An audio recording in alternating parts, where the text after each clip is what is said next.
So what did you think about that video on the last slide? Did you find that fun to watch the strings move from the inside of the guitar? Did some of the strings move faster and slower, or did they all move the same way?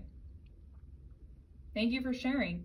Yeah, some of them did move faster and slower, and they all created different sounds based on how fast they were moving. So that was really fun to watch. So now we're going to make an instrument with a box and strings, and while we're doing that, I want you to think about what type of instrument you think this is, and also I want you to think of how sounds are being created. So what we're going to do is we're going to take this box, a bigger box, and then we might try this smaller box too and see how we can make sounds. So we're going to use these rubber bands and we're going to put them on our box. We're going to do a few of these.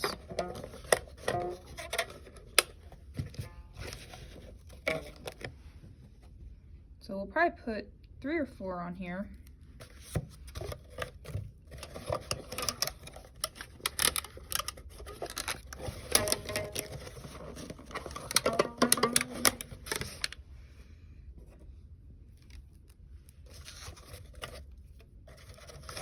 I think we'll do 3. I think that would be best.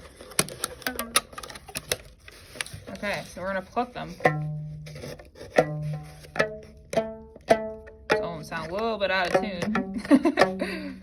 But as you can see, so when we pluck this, the rubber band starts to vibrate, and that's what produces the sound.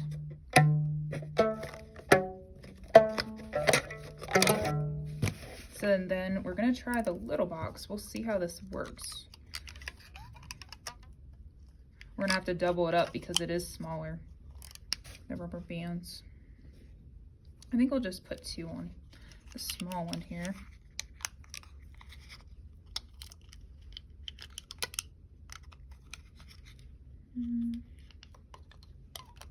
We'll see. Ooh, they're really high pitched.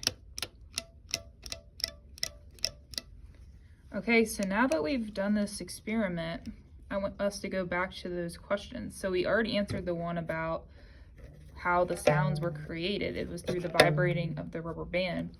But I want you to also be thinking, how are these sounds similar to an instrument that we know about? So I want you to think about that, and I want you to share it with me on the slide.